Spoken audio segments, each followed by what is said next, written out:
Saw dudes, my name's JOYBAH. Got some Darwin Project for you today. This is a free game on PlayStation Plus. It is a battle royale. Also, it's a survival game.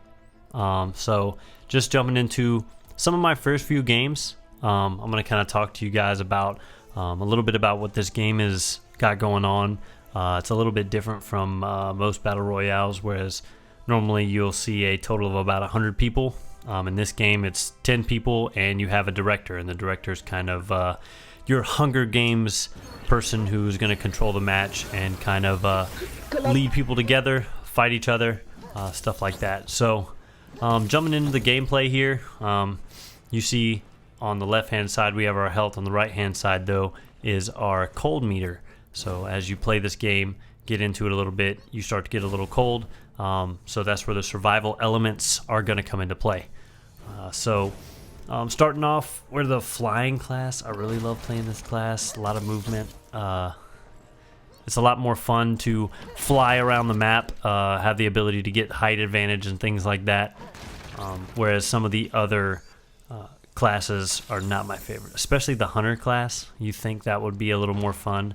It's got the ability to track people and track objects and help you loot, but it really doesn't offer that much movement. And in a game like this, the map's kind of big and there's so few people, you kind of want to be able to move around a little bit.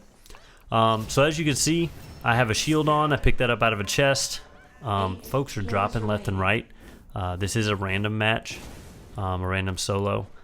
Because I am in a party chat at the time of this recording, you will not be able to hear the director speak to me. Kind of unfortunate, but I was stuck in a party chat. Just had some people jump out. So also you'll notice on the right hand side we have wood and Darwinium as your two main sources, as your two main resources, I should say. Darwinium helps you upgrade your abilities. You have 3 different abilities. You have a kind of a passive ability, which right now is my ability to fly. Also, I have a jetpack and I have a teleport. You'll use wood to craft a fire to warm you up. You'll also use it to craft arrows. You can have up to 8. Those you use for your range attacks. That has a little bit of a skill gap, shooting the arrows, which, you know, it's a shooting aspect of the game is going to have a little bit of a skill gap. Also, you can use your axe to do damage. So right now I'm getting a little cold, so one of my first games of trying to learn how to build a fire. So we'll stand on this bad boy and warm up a bit as we craft some arrows. And I believe we get into a fight momentarily. So still Darwinium is spawning in. You have random little pieces that give you 15 Darwinium. And you also have the big Darwinium shipments that give you large amounts, which is about 150. You'll see I zoomed in right there. That shows you a satellite that is on the roof of this building. As I pick up a med kit out of that chest, I will run back in here and look. The satellite will show you where there is a map, and I can see every other player in the lobby whenever I go in one of those buildings and look at the map. So looking there, most of the players are in the center ring. I'm kind of alone in my area. I had one other person, I believe, in my area. So I'm just chilling for right now. But as you can see, I'm getting tracked. Anytime I build a fire or craft anything or tear anything down, I can be tracked. And this guy thinks he's going to get the best of me, but little does he know that I'm about to own him. And you can kind of hear in the background, there is proximity chat. So he's watching TV or something. So it makes me want to kill him that much more. Moving around, strafing back and forth. He doesn't know. He doesn't know what's about to hit him because he just gets bopped right there. Lucky shot, to be honest. This is an even luckier shot because he grapples me. And then after that, he's just out of luck. So we take down and get our first kill of the match. Feels good. I enjoy playing this game just because you can just hop into a match like this and mess around. You know, if you get in the game chat, you can talk to some of the folks in the game. Had a couple of matches so far where I've been chatting with the people I'm fighting, talking smack and whatnot. I'm on a third party here. This guy is one shot and absolutely gets smacked out of the air. So just 1v1 at this point, and seeing as I third-partied, easy victory, easy dubs. So that was my first victory royale in the Darwin Project. This next game, however, is a little more interesting, a little more action-packed. I'm going to do some cuts here to get you straight to the action. But this is a custom match. You'll see it has the Darwin tips popping up right in the front because it's a custom match. It doesn't know if you know how to play the game. So it's obviously going to tell you how to play it. I'm a different class now, and because of that fact, I don't have the same mobility that I had with the flying class. So literally, I'm a fish out of water running around on the ground. I'm not used to not having as much movement, and apparently I'm not used to using my abilities because in this entire engagement, I don't use it once. But yeah, I'm starting to get cold, so that's one of the elements that can play a factor in this game, is that once your cold bar reaches 0, you will start to take damage. And as you can see, you don't have that much health to begin with. Getting a kill or killing a wild animal will heal you, other than the health pack you see in the bottom right-hand corner of my screen that you can get out of a chest also heals you. So it's big for me to use that shield so I can have a free hit. So I killed one person already. The director has been following me around a little bit, and I've stumbled upon another player in a cave. The epic 1v1 commences. I've leveled up my axe, so now I do 225 damage with my axe rather than the base 150. So we're swinging pretty heavy in a game where you only have 600 base health. So 3 hits and this guy's going to be dead. One more hit to go. Come on, JOYBAH. You can do it. One more hit.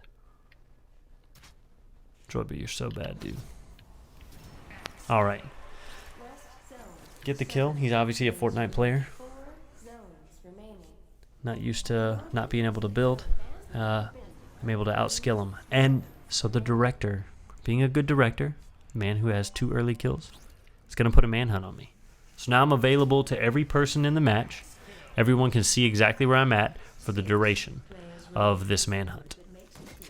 So I'm having fun at this point.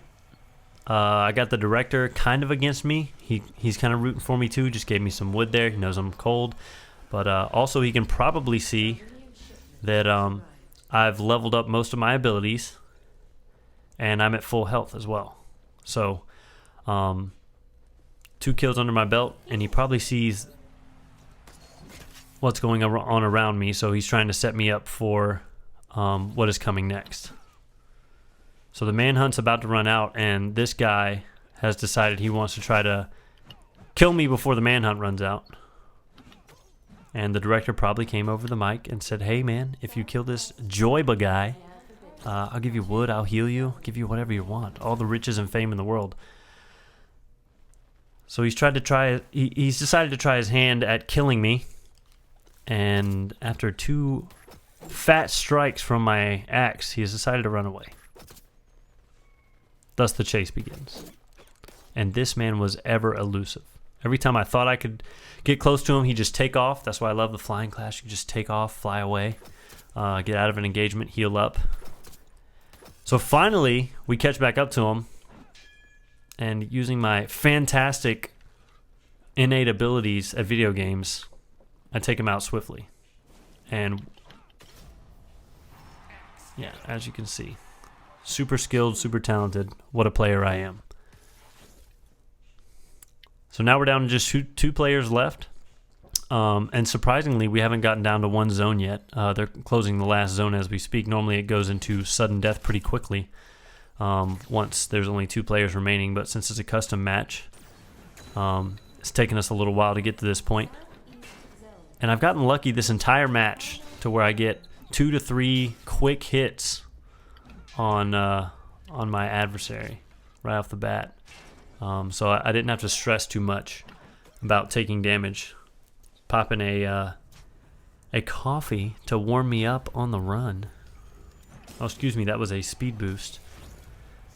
But you can also pop coffee to warm you up so you don't have to stop and stand by a fire. That can come in handy. The speed boost is supposedly going to help me get to this man, but now he's gone invisible.